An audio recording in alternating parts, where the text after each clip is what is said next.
I won something at the auction. Welcome back, troglodytes, to your daily dose of guitar information, the Trogly's Guitar Show. That's right, I didn't forget about this auction, and I was able to win 2 items. Now, unfortunately, you're gonna have to wait till October to see the second guitar, but this one seems appropriate to do our review on for today. Personally, I've had some mixed feelings about heritage auctions in the past on my buys. Sometimes it's good, sometimes it's not. But I do want to say, their pack job was phenomenal. Double box, these are brand new, so much bubble wrap, and they only charged me like $90 a guitar for all that, including shipping costs. And I know it costs a lot more than that to ship it, but you know, when you're paying a 15% plus buyer's premium, it's nice to have a little bit of a nice value-added service. So first off, this is a late 80s, one of the earliest versions of the 90s era case, but they did actually come out in the very, very late 80s. But inside here sleeps one of my favorite models. This is an Antique Natural Spotlight Special. We reviewed and documented them on the show before, and I didn't think this was a particularly fantastic example from their stock photography. However, now that I have it in person, I like it. The listing of this auction said that this is going to need a little bit of a setup. It's been in a collection for like 30 plus years. So I tried to be as conservative as possible because I think that's why I've been upset with a few buys in the past, is because I bid a little bit too crazy. But now that I kind of know what to expect on these things, just automatically assume that there's going to be at least a few issues because they don't know everything. Like, here's the big one on this. I did not realize it had a very small sliver taken out of the top of the headstock. Now, thankfully, it's a natural finished headstock, so it's not overly noticeable, but the bidding did get a little bit fierce on this one. There was somebody else that was at the heritage auction bidding against me. Thankfully, he dropped out when I hit my absolute maximum bid for this one. But if you're new to the show and you've never seen a Spotlight before, you're probably wondering what exactly is going on here. Let me fill you in. This is a very special model from the year 1983. So with these, you get Antique Natural and Antique Sunburst. There's also one out there that's a Cherry Sunburst, but that's a refinished example. The Antique Naturals are a little bit more special because they have brown binding. That's something a Les Paul Standard never gets. But it's not just brown, it's a brown and cream combination. Same thing on your fretboard. If you have the original frets on an Antique Natural, you actually have multicolored fret nibs, both brown and cream. It just makes these things so cool. And as we discovered earlier, they do not have the black painted headstock veneer. It's just left the natural wooden color, and they get these pearloid tips to your tuning pegs, which are the upgraded M6 Schalers versus the Klusons that are used on the others. You can find them in 1-piece neck and 3-piece neck variations. Usually the 3-piecers are the bigger necks, so this one's a nice in-between. But perhaps their most predominant feature here is the neck-through vibe. It's not. The story of these guitars is the Heritage series. You know, the Heritage 80 Standard and Elites. What Randy Leonard was telling me is that these were tops that were just too short to make a full-on Les Paul. So you've got the walnut stripe down here, like what they were using on the Paul or the SGs.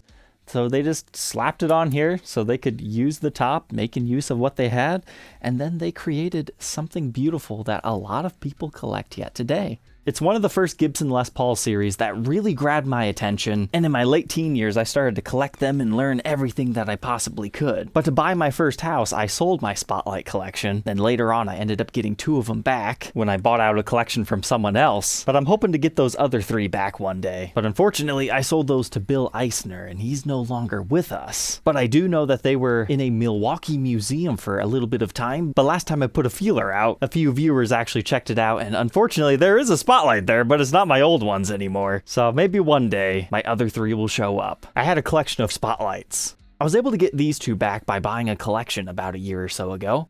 36 is going to be the hardest one to get because I sent it off to Hong Kong. But the ones I'm missing are number 2 and 89 to have my original set back. But shipping ledgers indicate that there were 211 of these made. However, I've seen numbers going over 211 within 1983. I've also seen about a handful made in 1984, roughly about 10, and I have seen at least 1 from the year 1985. And I've also seen duplicate serial numbers within the different finishes. But this one is number 132. It's Antique Natural. It's one of the 1-piece neck varieties. It's got some buckle worming marks on the back, and if you get it in the light just right, there's a lot of finish checking over it, but it has a very nice lived-in vibe.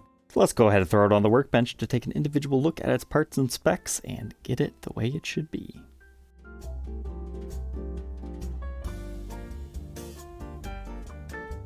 With no exaggeration, 3 hours of cleaning later, this is looking the way it's supposed to. When I unboxed this, I was kind of sad about this one because I knew it was going to need a deep cleaning, but it just looked so sad. It told the tale of this was once enjoyed by somebody. You can tell by all the little nicks and dings and slight fret wear that it has. But at some point in time, it just got hung on a wall and was never played because there was just layers and layers of dust, dirt, and grime all over it. And each time you do a polishing job, it only removes one layer, so I did that 3 separate times. So let's go ahead and take a look at our Spotlight Special in case it's your first one. They're basically just regular Les Paul standards of the era. They just have fancy tops and sometimes fancier appointments. They come stock with gold hardware, so our gold pickup covers aren't all matted over anymore. They're nice and shiny. They are Tim Shaw PAFs stock from the factory, so this one dates to 1983. Then our second one has some similar wear to the cover, but restored nicely, and is also a Shaw PAF, once again 83. So these are very valuable pickups today. These were introduced in 1980 as a reissue of the PAF, essentially. It was only later that we started to call them Shaws because they were designed by Tim Shaw, who's now working for Fender. You can see your Antique Natural stamp in here and some sort of a name and number in our bridge pickup cavity, but you can also see the top construction. So this is just the thickness of the top, and then it stops when you hit your mahogany body. Now, Spotlights being in 1983, that's the year that weight relieving comes into spec, and since these don't have the ABR1 bridge, it would not surprise me if these do have 9-hole weight relief. But one day we'll have to x-ray one of these just to find out, but they're usually pretty heavy. But it's always cool to see that cross section. It's worth mentioning some Spotlights, we're talking very few, actually have mahogany strips rather than walnut. I did find it does have a chip in the clear coat right there, so that was the second surprise on this one. Now let's talk bridge and hardware. We already talked about how it has the regular Nashville style bridge. After cleaning it up, it looks nice. And you can tell it's original because of the made in Germany markings. Schaller made them for Gibson at this time. Then our tailpiece has some light pitting, but looks like this. 70s and 80s era should only have a slight casting mark in the center, not going all the way to the sides. That's how you know. Now the knobs. These are my favorite ones Gibson has ever used. They were trying to recreate the original 50s. However, I think they're even cooler. They've got this interesting UFO bonnet style because it flanges out at the bottom, but there's like a distinct ridge when that happens, so that's why I call them UFOs. They have this like gold glitter within them. They used these from about 1980 through 1983 before they switched over to a slightly inferior style in my opinion. So these early 80s and early prehistorics do come with these knobs. But it's 2 volumes, 2 tones like usual. There's a look at our 4-ply binding. That's just really unique on a Les Paul standard. Most standards only have single-ply binding, and customs have 7-ply, so it just makes the Antique Natural ones very unique. But this lighting situation really helps you see all the finish checking I was talking about. It actually plays really well with the wood grain and flame figuring. This one tells a story. It's not a mint condition collectible. However, it was relatively well maintained outside of getting dirty. And it got the slightly more enhanced dish carve that they had introduced with the Heritage series. I really like the wood grain on this side. That's why I decided to bid a little bit more as we were doing the auction war. I figured this one would probably look alright in person. It just doesn't look good in stock photos. Here's another good lighting angle that shows off that finish checking, as well as the wood grain and movement. Now do keep in mind this one has aged. It would have originally been a little bit more natural maple colored, but it was antique natural, so it was never perfect. Moving on from our maple walnut top and mahogany body, we've got the mahogany neck with our rosewood fretboard. Well, don't those look a lot better? My Dremel just wasn't cutting it on this one, so I had to switch over to a hand polish. These frets were very tarnished, but thankfully it all cleaned up just fine. Now you actually can see some fret wear, kind of more in the cowboy cord area. And then I also see some light divots in the fretboard, but rather than a nail, that just looks more so like this guitar dropped and it hit something and it kind of impressed it with the string, because you can actually see some of the cut lines on the frets by the strings, and that's usually how that happens, or it occurs in shipping. Here's an example of what I'm talking about, but I didn't notice any ones that are deep enough that I think you'd have to level recrown right away. And then a reminder of our awesome multicolored fret nibs. Love that. Brown binding on a Les Paul just looks so good, especially the combination of the cream. It just makes it look like tasty chocolate. We have a 12-inch fretboard radius with a 24 3/4 inch scale length. We have a nut width of 1.7 inches, 12th fret of 2.06. First fret neck depth 0.82 and 0.97 by the 12th, but you're really hitting that heel, so we'll take it at the 10th to get a more true reading of 0.94. It's definitely more of a 60s profile, but it is rounded. Again, if you like bigger necks, seek out one of the 3-piece necks because they are the largest of the Spotlights. But here you can see our cool brown binding with cream side marker inlays. I've always liked that. Here's that neck profile at the 1st fret and the 12th fret.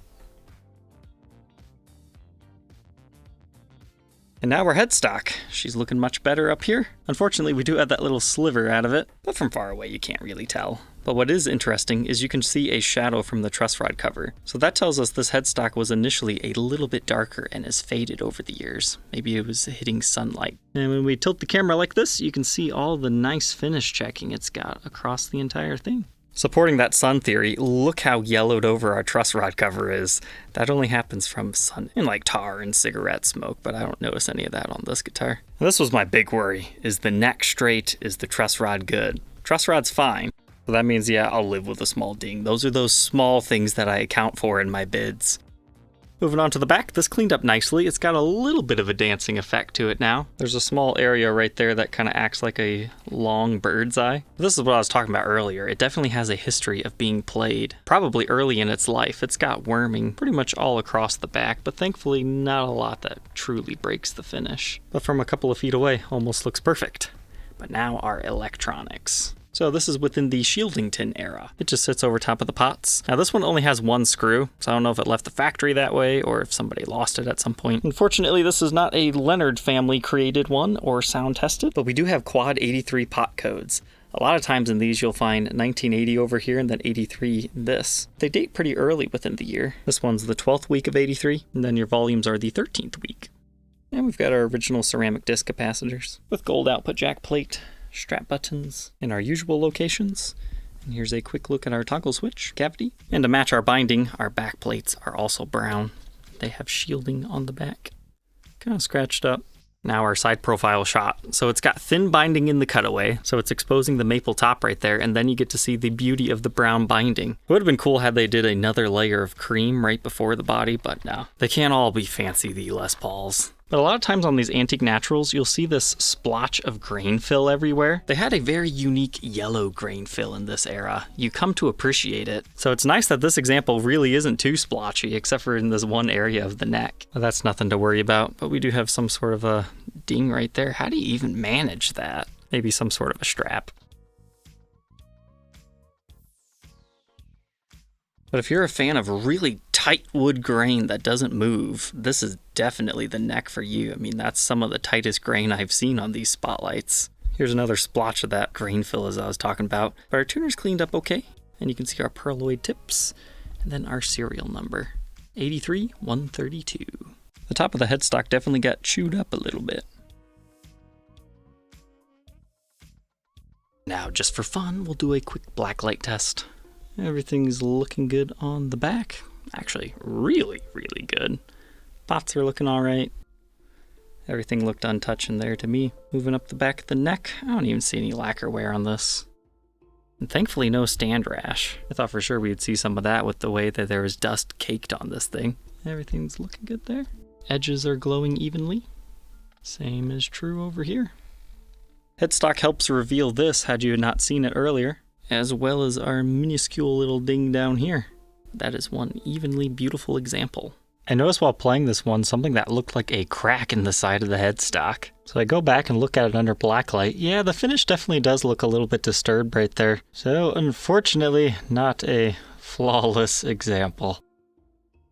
All said and done, finally clean, fresh setup, nice strings, shiny frets. This thing just came back to life. It's so great to see it in this state now. I'm glad I took a chance on this one to give it the love it deserved. The deep clean process is always a great bonding experience, but let's see how much this one weighs. Wow, 9 pounds on the nose. Pretty okay for one of these.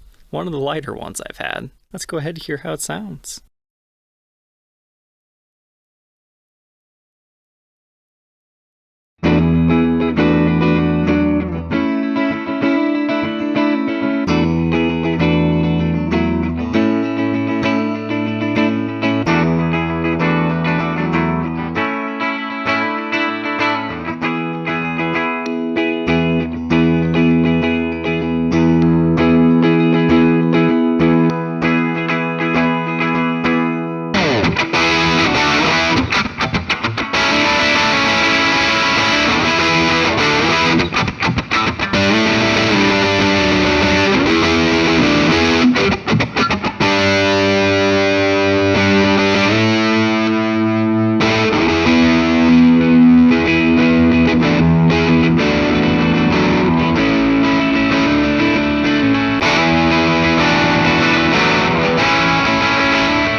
Now that we know all about this Gibson Spotlight Special, what are my final thoughts? I just don't seem to have very good luck buying on online auctions. There's always something that gets missed and isn't fully disclosed. Basically, your worst case scenario is if there's a headstock repair, or the neck is twisted, or the maxed out truss rod that you can't tell from the photos. This one just happened to have that apparently a repaired crack on the side of the neck, but you know, it makes complete sense now that I know that this is not a discoloration to the headstock and is actually a chip, and it was probably a really long time ago if it blacklights almost completely evenly. But hey, that's why you can buy from me with confidence, because I take a deep dive look into the guitars I sell. But this one definitely cleaned up nicely. I don't regret breathing new life into it. I mean, just look at how active this top is now. This particular set of Tim Shaw PAFs was kind of shrill sounding. I really had to change how my distortion pedal was set up. Otherwise, it just sounded too deep, but I always loved Tim Shaw neck PAFs. I honestly don't like the bridge pickups all that much, but it really just depends how you have everything set up. So Troglodytes, I hope you enjoyed checking out this cool rare guitar with me. Don't forget to like, comment, and subscribe, and we'll catch you tomorrow on the next episode. Take care.